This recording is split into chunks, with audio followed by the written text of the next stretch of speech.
So traditionally, when we design characters, right, we spend a lot of time on paper figuring out exactly what they're going to look like, and then we work with a sculptor and we sculpt it in 3D, and then we spend, weeks and weeks trying out painting different textures on the character before we even begin the modeling process.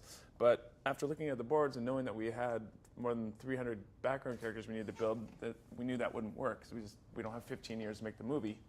So our supervising technical director, Sanjay Bakshi, came up with this idea that, maybe we build these rather basic body types like you see on the upper left corner there, and then build in controls that can make them fatter, heavier, lengthen their limbs, move their eyes around, move their mouths up and down, and then have the art department provide, like you see here, basic thumbnails, really rough, just like suggestions of ways to go.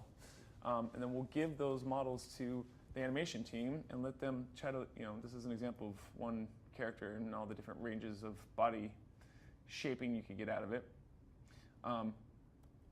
So we, by doing that, leverage the happy accidents that come from, maybe certain things work better together. So we had this is just from one body type.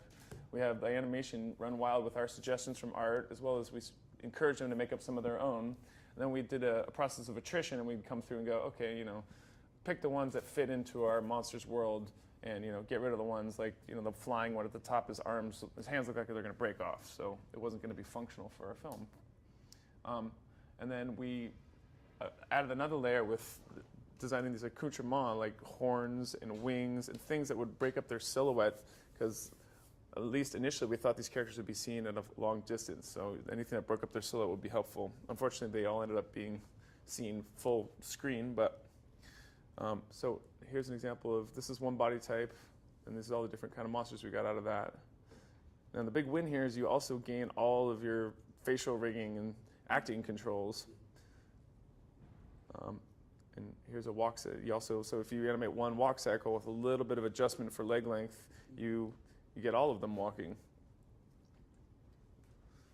So not only can we get variation of shape and size and things like that, we can get variations from the shading, the surface quality. So we can get different colors, that gets variation, and surface texture, like adding fur or skin and things like that.